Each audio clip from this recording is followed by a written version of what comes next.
2017, the Libertarian Union was formed. Finally, the average Joe Libertarian could find a thriving community of independent podcasters and content providers, all in one convenient location. At Libertarian Union, we'll always have the latest news, interviews, discussions, and even movie reviews.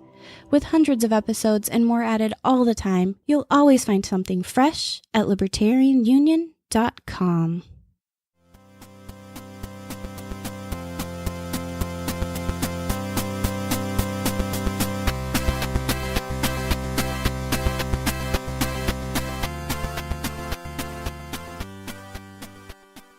Hey everyone, it's Daniel and Robert, the Last Nighters, and we're going to talk about Jurassic Park. It's the 25th anniversary, and this is episode 25 of the show, lastnighters.com/25 for the show notes and more. And I just want to let you guys all know that I've got Johnson over here. It's Johnson, everyone. Johnson, right over here. See, no one cares. What? No, people care. People like me, right? Hey, I like to at least live in the illusion that people like me and care that I'm here. And I am here. Hey, everybody. How's it going? All right, so hold on to your butts. We spared no expense, and we found a way to bring you this episode of The Last Nighters talking Jurassic Park. So let's get into it. Google description. Jurassic Park, 1993, Steven Spielberg, fantasy science fiction film, 2 hours and 7 minutes, which I might add, only 15 of those minutes actually have a dinosaur on screen. Here's the ratings. And only like 6 minutes of that is CGI footage, right? As I recall, something like that. Yeah. This is animatronics. Yeah, they did have some like close-up type animatronic stuff going on. But let's get into this. 8.1 on the IMDb, 68% Metacritic, 92% Rotten Tomatoes, and 92% of the Google users. And here's the description. In Steven Spielberg's massive blockbuster, paleontologists Alan Grant and Ellie Sattler, played by Sam Neill and Admiral Holdo, Captain Gender Studies, Laura Dern, and mathematician Ian Malcolm, played by Jeff Goldblum, are among a select group chosen to tour an island theme park populated by dinosaurs created from prehistoric DNA. While the park's mastermind billionaire John Hammond, played by Richard Attenborough, assures everyone that the facility is safe, they find out otherwise when various ferocious predators break free and go on the hunt. Came out June 11, 1993, from the venerable director Steven Spielberg. Very famous director, does a very fine job, and I think he did fairly well here. What do you think of the description, Robert?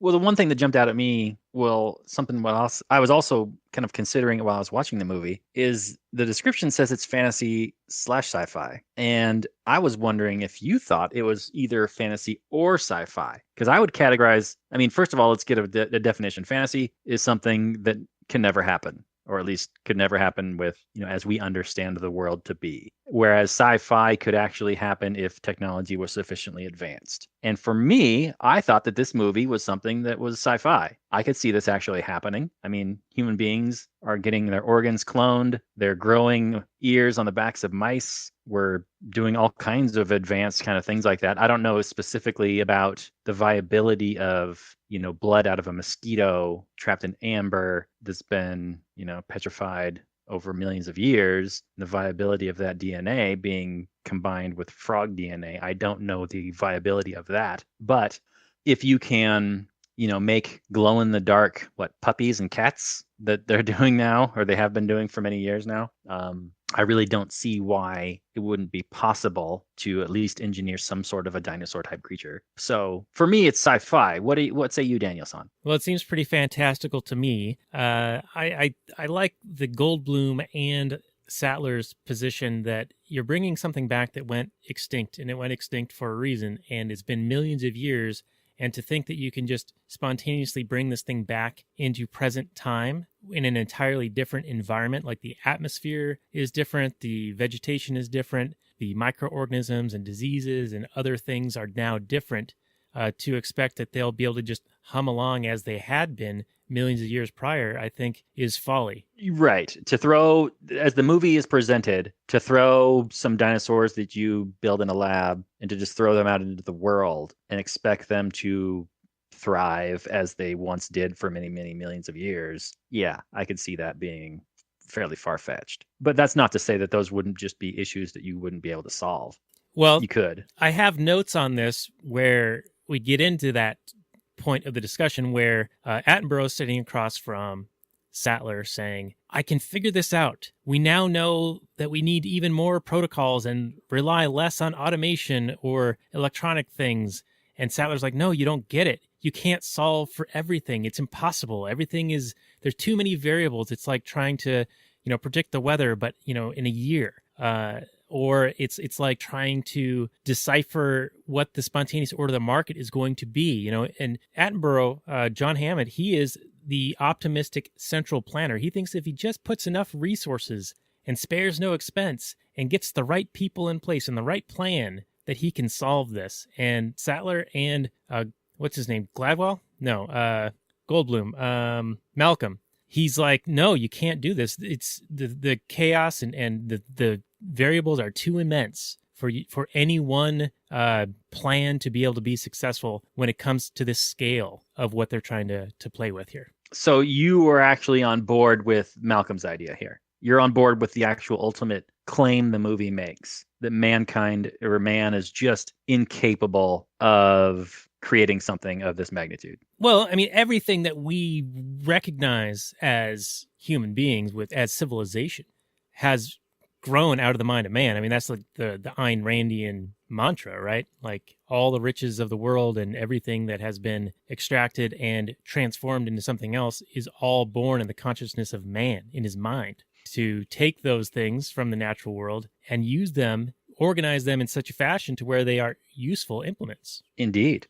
So I see Attenborough as more of an entrepreneur. In fact, as like an ultimate entrepreneur. Now, this venture failed, but that doesn't mean that it couldn't ever succeed. I mean, this is a guy who's putting massive amounts of his own wealth at risk to provide this incredible service to people that's going to create tons of value. I mean, the lawyer guy isn't wrong when he's like saying, hey, we could basically punch our own ticket. I mean, we could charge whatever we want. I mean, everybody from all around the world is gonna want to see this.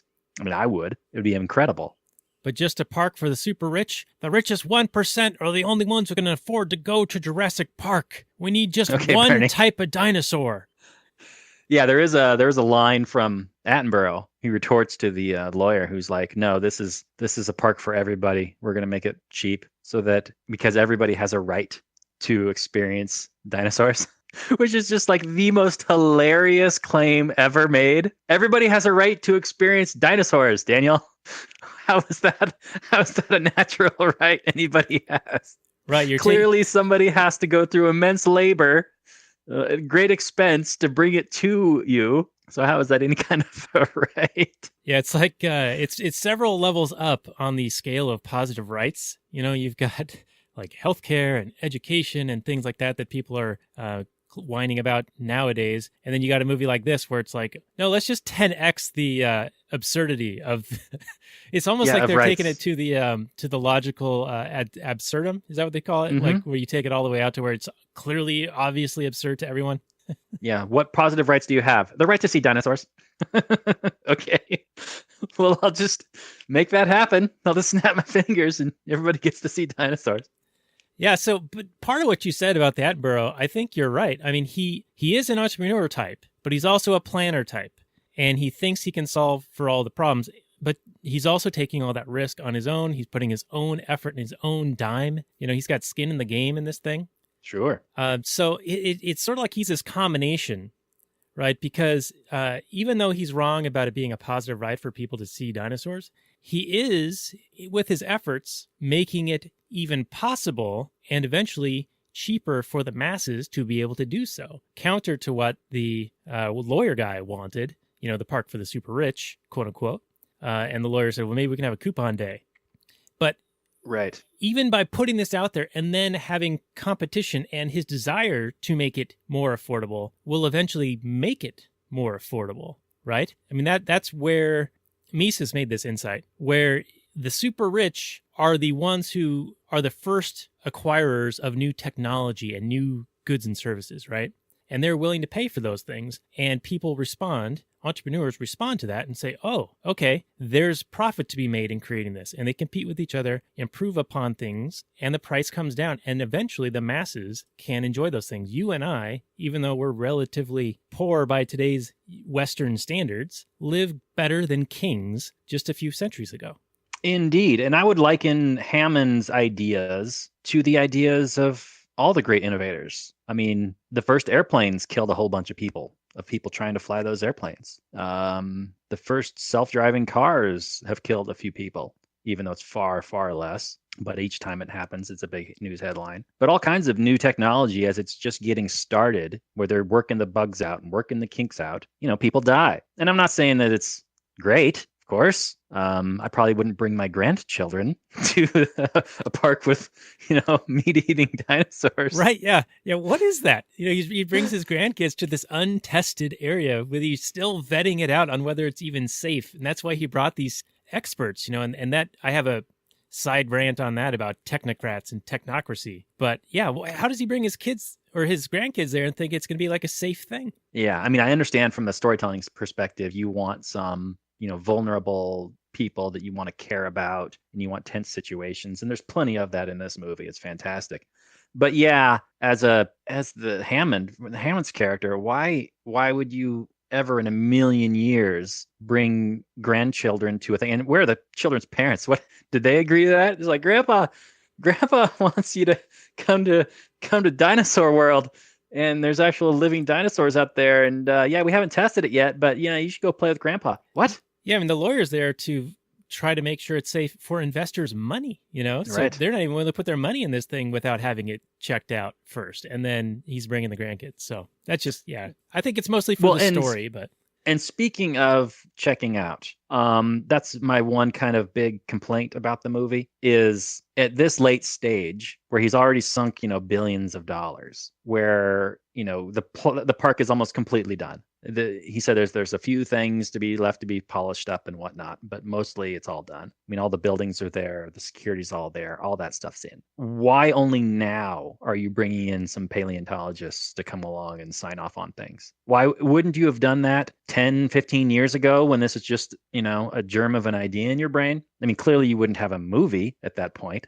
But in reality, you would probably get together with a whole bunch of risk assessors and paleontologists and dinosaur experts and lawyers and investors and, just get all the brightest minds together and go, is this even feasible? What are the, possible pitfalls? What's the dangers? Before you're going to spend billions of dollars making a park.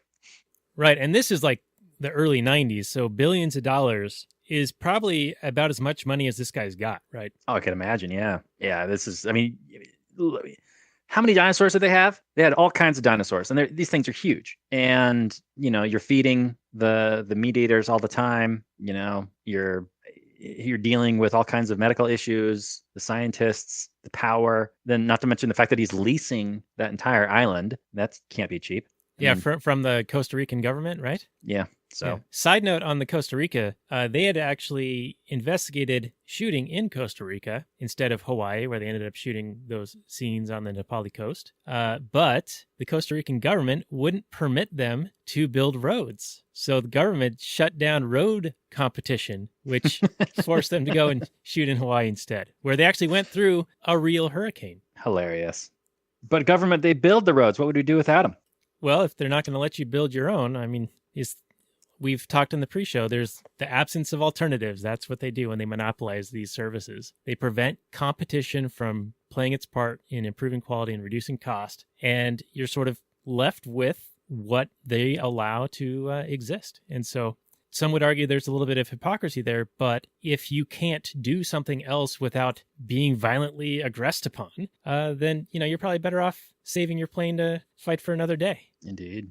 All right, well, you were going somewhere. So, well, I was going to switch it up. Okay. Because the entire plot of this movie, well, I don't know if it's the entire plot, but one of the main plot subpoints, or whatever you want to call it, is Newman stealing embryos to sell to, I suppose, some competing company. Yeah, the corporate espionage. He's going to bring you guys up 5 or 10 years. Right, which we assume that there's some other competing company that is also trying to make dinosaurs a reality. And, I mean, clearly Nedry is, not only is he like putting all kinds of people at risk and like destroying property to steal these embryos, but he's also physically stealing some embryos. It's not just he's copying some files and then emailing them to some competition But I kind of wanted to get into an actual intellectual property discussion, but I mean, this is really it seems more like just a straight out case of theft. What did you think about that?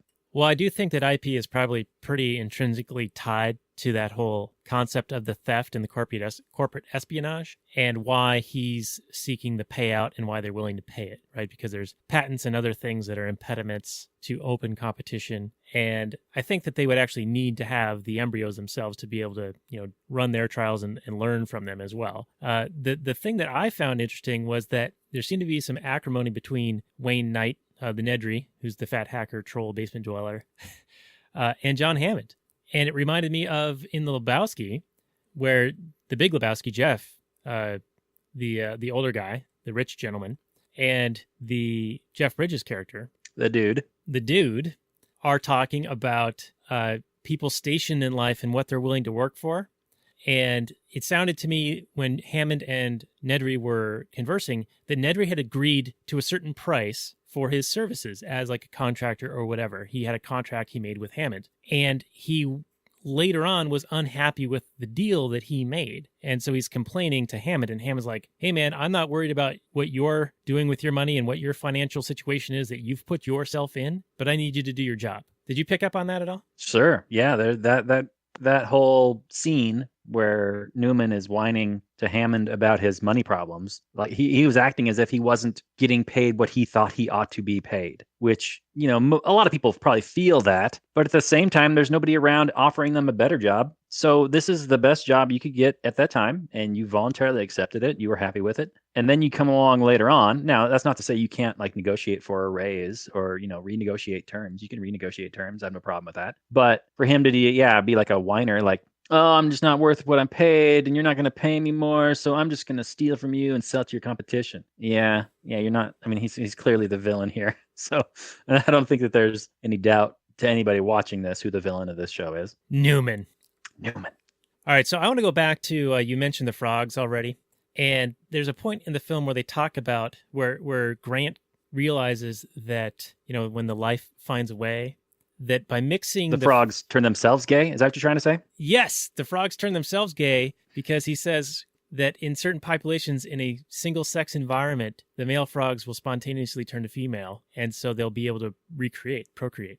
And so or was it female to male or whatever? It was one way. Yeah, it was whichever way to whichever. Yeah, the frogs was male to female, but these dinos were all allegedly supposed to be female only. But it was the frog DNA to where life found a way to be able to create offspring. Yeah. Turning the frogs gay. So we don't need Alex Jones for this. They can do it themselves. Turning the dinos gay. Yeah, baby. So anyway, I thought that was kind of funny. And he says West African frogs have been known to spontaneously change from male to female in a single-sex environment. So I'm just curious, do we call them drogs? Yeah, drogs. That sounds about right. You don't want to be offensive. Yeah, and speaking of offensive, when the Crocodile Dundee motherfucker says clever girl, did he just assume the raptor's gender? Rude. So rude. No wonder she ate his face off. I was totally cheering for her to eat his face off at that point. That was offensive. How dare he? Yeah, and to go further with that, he earlier had said that the raptors are intelligent. They display intelligence, that they're working things out, they're learning, they're systematic. So I'm curious, does that borderline mean that they have sentience and perhaps natural rights? Well, yeah, you can make an argument. I'd be willing to entertain the notion. Generally there are certain arbitrary kind of benchmarks for intelligence that we humans like to use, like tool use and language, that sort of thing. I don't know if those raptors could qualify for any of those things, but they're definitely kind of similar to like wolves, like pack hunters that, work together and cooperatively take down prey. So I don't know if they'd quite reach the sentience bar, but maybe that's only due to our lack of understanding of their actual intelligence. Our understanding of the natural world is constantly evolving, and it's nowhere near complete. So I'd be interested to entertain an argument, but yeah, I don't know if I could definitively say one thing one way or the other. But speaking of these dinosaurs, Daniel, in this whole movie that we're talking about, that we watched, one thing that I kind of wanted to get into, and we've already kind of mentioned it a little bit here, but it's the idea of, and you've mentioned Malcolm. So Malcolm he's a chaos theorist. And at one point, he's telling Hammond that the scientists could make dinosaurs, but they didn't stop and ask if they should make dinosaurs. And then he says this sentence: discovery is the rape of the natural world. Now, for me, when you say an interesting question like, they could, but they didn't ask if they should, that's kind of interesting, and you can tear that apart and dissect it. But then he says, discovery is the rape of the natural world. That just screams to me of anti-human environmentalist bullshit. Yeah, it sounds like an intellectual Marxist. Yeah, it's like anytime you create anything, anytime you shape the world in any way to suit your needs, you're some sort of a destroyer. Like, okay, but you're a human too, asshole, and you're completely enjoying all the fruits of all the human labors and all the destruction. So you can be a critic all you want, but you're a hypocritical critic.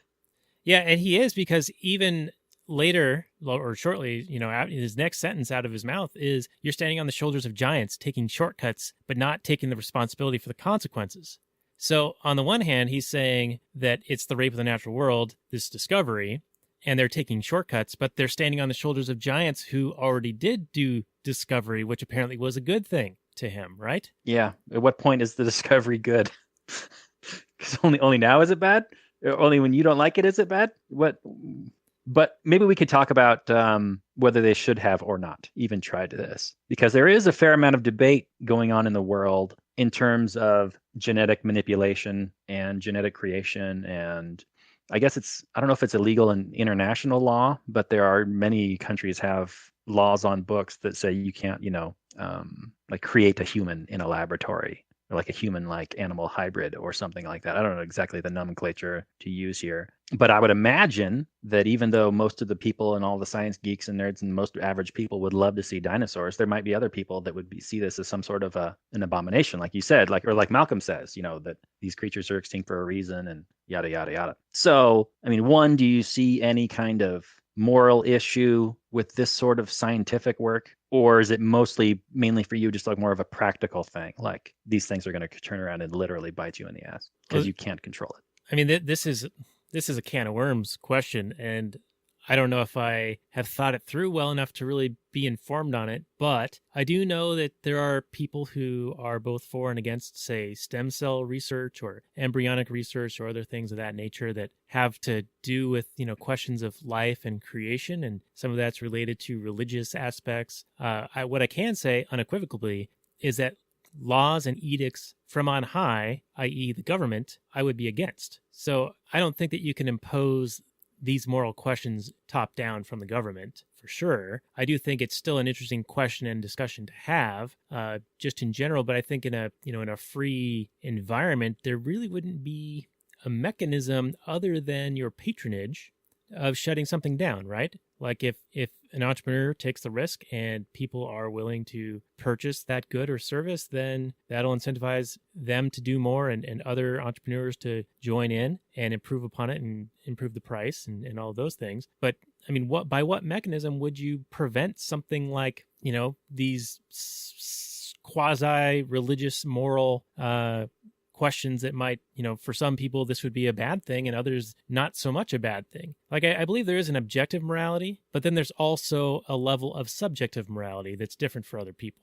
Do you follow what I'm saying? Like, murder is always bad. Rape is always bad. That's objective. But when it comes to questions of aesthetics and preferences or religious aspects or other beliefs that are a little bit more nebulous, I think then you get into some subjective areas. Do you follow what I'm saying? I do follow what you're saying. I would be I'm with you. If somebody tomorrow opened up some sort of a zoo and it just had, human animal hybrids in it, like, hey, we grew these creatures in a lab and here's a, half human, half fox, and here's a half human, half peacock or whatever. And, there's these just freaks of science, I guess you could call it, for lack of a better term. I think there would be massive protests by all kinds of religious groups and other people who just find it abhorrent that you would take a really intelligent human creature or something that had the potential to be a human being and then changed it into, something else that people would see as a sort of, an abomination,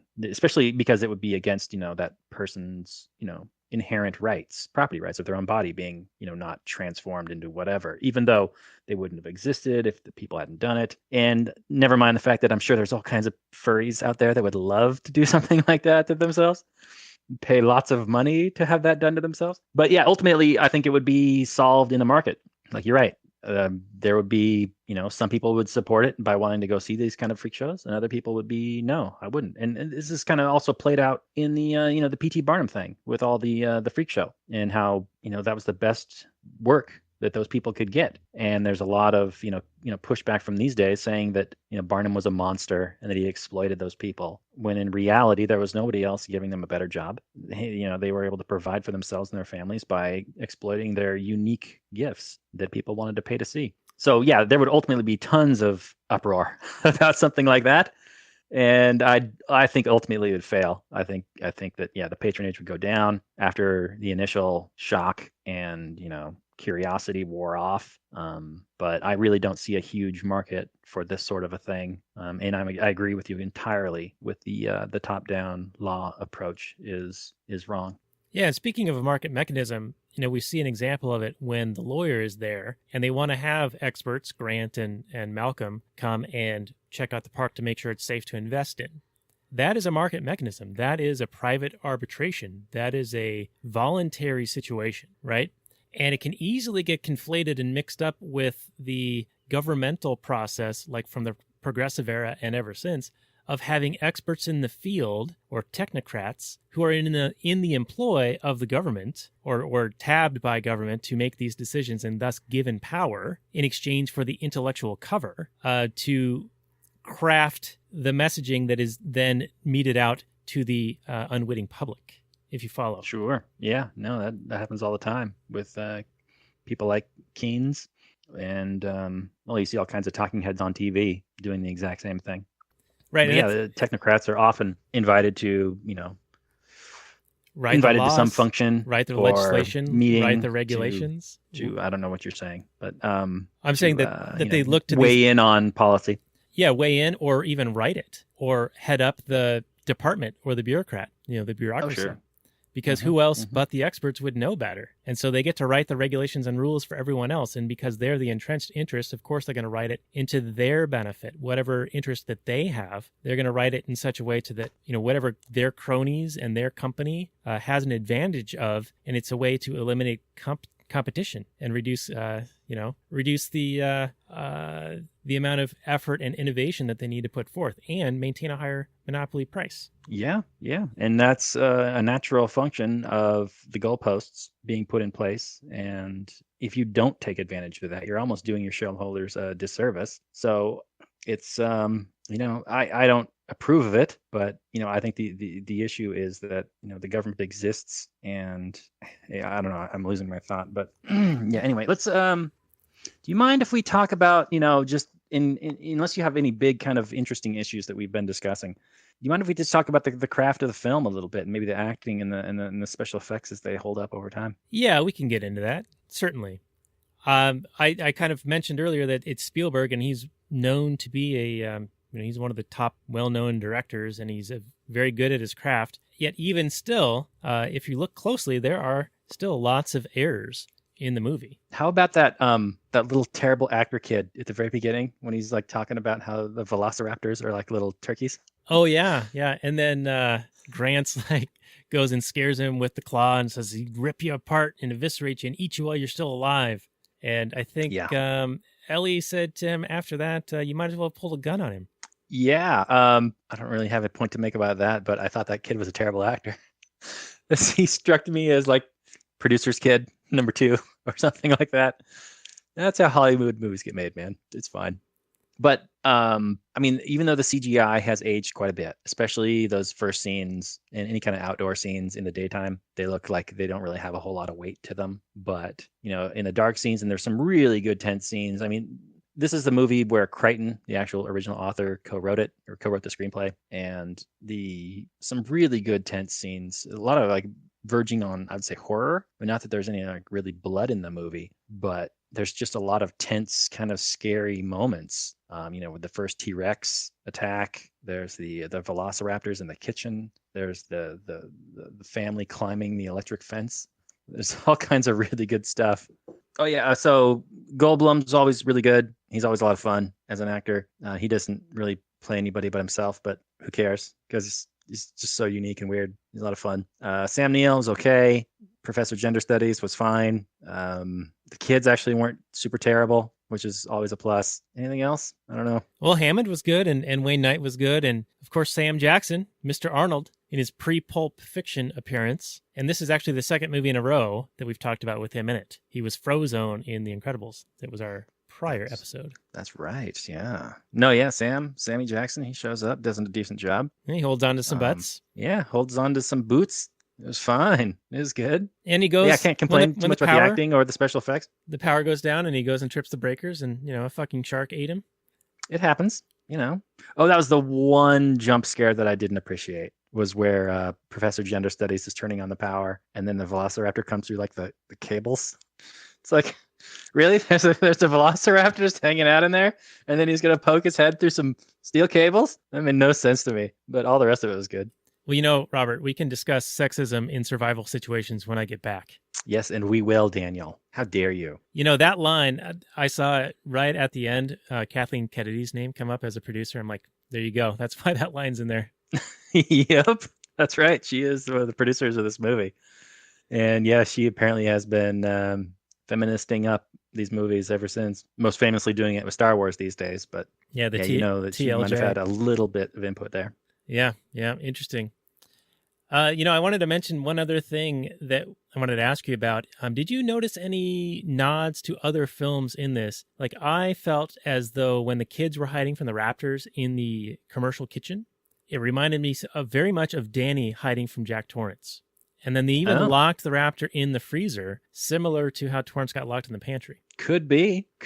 I mean, Shining would have existed for a good 12 years at this point, and I imagine every one of those people involved in this production had seen it. And so, Kubrick's, it's hard. Spielberg probably liked the Kubrick, Sure, yeah.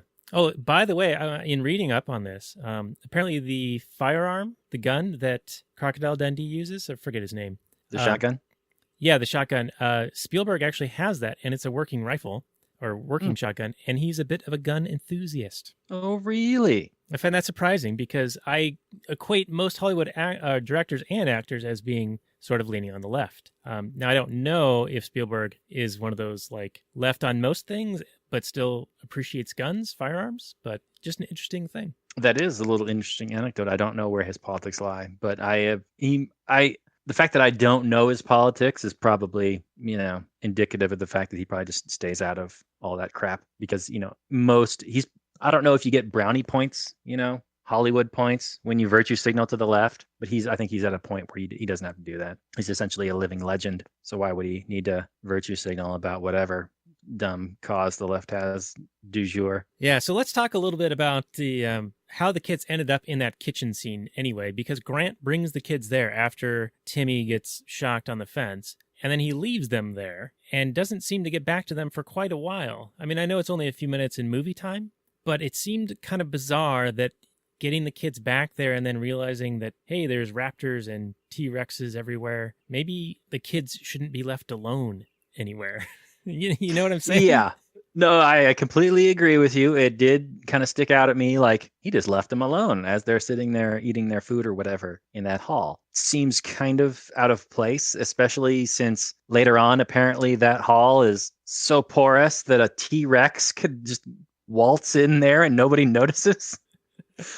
I mean, spoilers for the very last scene, but they're having a fight out with some raptors along the skeletons, and then all of a sudden, out of nowhere, there's this T-Rex that just starts eating the raptors. Saves the day. Humans. Saves the day. Saves the day. It's like, which would be repeated ad nauseum in this franchise. I don't know about the Lost World or the third movie, but in the reboot, it's like, again, the T-Rex is the good guy. It seemed odd to me.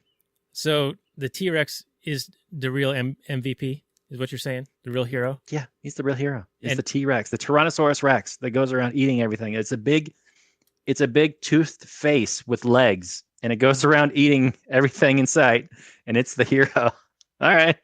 All right, so they should have the T-Rex should have top billing on this franchise. And speaking of the real MVP, that's of course a quote from Kevin Durant when he won the MVP. And speaking of basketball and cultural impact, which at the time I thought was really stupid and it seemed very fleeting, was that an expansion basketball team named themselves after this movie in Is that true? 1994, I think. And when this, had just come out and was super popular, the Toronto Raptors. Did they really name themselves because of the movie? Why else would they have called themselves Raptors? Well, I thought that maybe there was like some dig site or something, or maybe like the University of Toronto had some famous dinosaur exhibit or something, maybe. I don't know. All right, well, maybe, but I kind of doubt it. It seems a little bit too close for comfort for me. I think that basketball team was established shortly after this movie came out. And I felt at the time that they picked the name because of a popular movie. And yes, it's a great movie. We can get into our final summary and review here in a second. And it has a big cultural impact. But it just seems rather short-sighted. I mean, imagine, when the Washington Bullets became a team, and now they're the Wizards. Imagine they named themselves the Wizards because of Harry Potter, or they called themselves the Wookiees because Star Wars came out in 1977. Wouldn't that seem a little bit too, what's the word? Hokey? Crappy? Hokey, but lame? Like this pure moment of, well, this is popular right now, so let's name something that's going to have this name for a long time. Well after that popular thing's going to go away, You gotta ride the wave of success, Daniel. You gotta name yourself the Pet Rocks, and then you'll just be like, yeah, baby, riding it forever. The Seattle Hula Hoops. Yeah, baby. The Rubik's Cubes. Anyway, I just thought that was really dumb to name them the Toronto Raptors. Now, perhaps I can be corrected, and that there is a dig site or something to do with dinosaurs or paleontology or something related to the city of Toronto, but I highly doubt it. Well, in their defense, Daniel, Raptors is actually a pretty cool word, and it's a pretty cool name. There are far dumber sports team names. In the NBA alone, there's the Pelicans. Then in basketball, in the NCAA, there's the Banana Slugs. I mean, there's... Yeah, UC Santa Cruz, right? Is that the Banana Slugs? That was featured Pulp prominently Fiction, in Pulp Fiction? Yes. That's right. So anyway, I mean, yeah, the timing isn't great. And if they did name it after the movie, yeah, kind of lame. But it's not the worst name in the world. Yeah, but it just goes to show how much of an impact this movie had. I mean, they had brilliant marketing. Did you notice that they showed the gift shop in the movie? It's like this self-referential product placement. It's like, hey, everyone, here's all the stuff you can buy if this movie is a success. Mm-hmm. Yeah, it's a lot of fun. I liked it when the little girl was like, this is like a CD-ROM display or something, like interactive CD-ROM. The latest and greatest technology, 1992, baby. All right, man. So let's get into the final summary and review.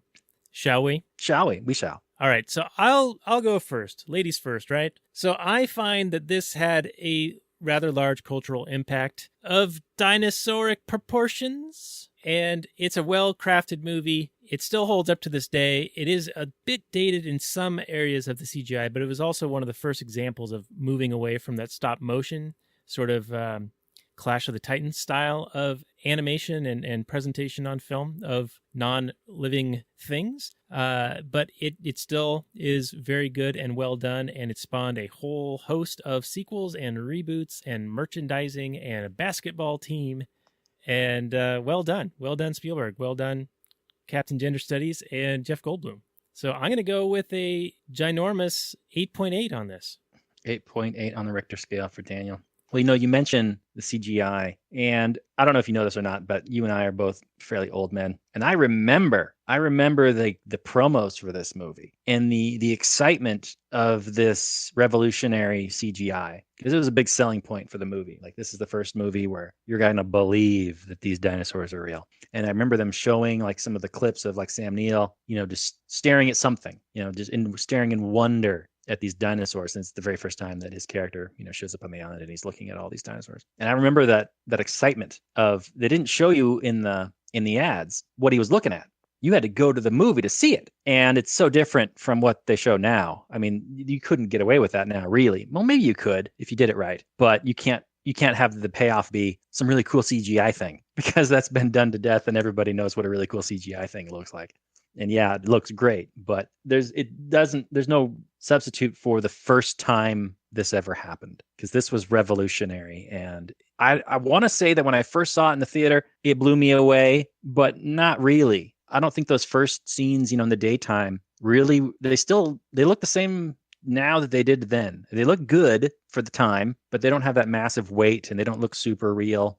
Not like the dinosaur, not like the T-Rex, the T-Rex later on looks amazing, still does. And the animatronic T-Rex, of course, looks fine. It's a little stiff, but what are you going to do? It's an animatronic. But yeah, man, this was just a big event movie. It was a big summer blockbuster from the guy that invented summer blockbusters back with Jaws. And he continued with this movie. And yeah, it still holds up. Still got a lot of great tension. Acting strong. The writing by the original author is fantastic. It's not perfect, so it's not going to get a 9 or above, but it's going to get a strong 8.5. It's eminently rewatchable. You could watch it again today and still have a great time. And yeah, highly recommended. Yeah, and everyone, there's a new one coming out, and it just so happens it's the 25th anniversary of this one, so lots of buzz going on about this.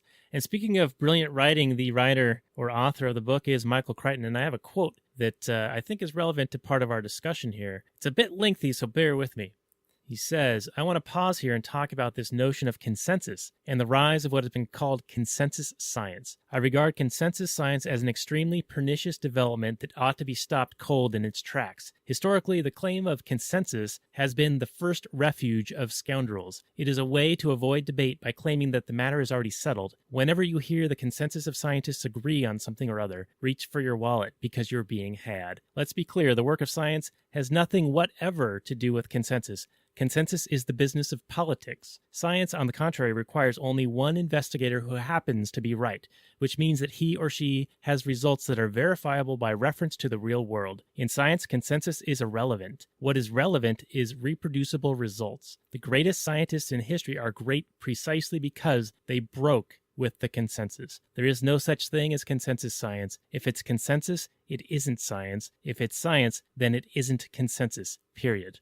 I dig that quote. I think that Crichton was a brilliant guy, and this can be applied in so many areas, but I think that the biggest one would be in the climate change or climate debate. And then we can wind this down, but I just want to throw that out there and get your thoughts on it real quick. Oh, certainly. That quote is very prescient, because you hear that a lot today, is that it's been decided, 98% of all scientists agree, which we've talked about that in the past. It's a completely made up thing. There is no consensus. And even if it was a consensus, it wouldn't mean that it was true. I mean, it was once the consensus that the earth was flat. It was once the consensus that gods threw thunderbolts down. I mean, it doesn't matter. What's matter is the truth. And that's a great quote, and it illustrates that perfectly. And I wish more people understood or held that value to heart, because so often the left or anybody pushing any kind of a agenda like that likes to point to a consensus. It's the same kind of argument that I heard many, many times from religious folks, like 99% or 98% of people on earth believe in a God. And I'm like, okay, so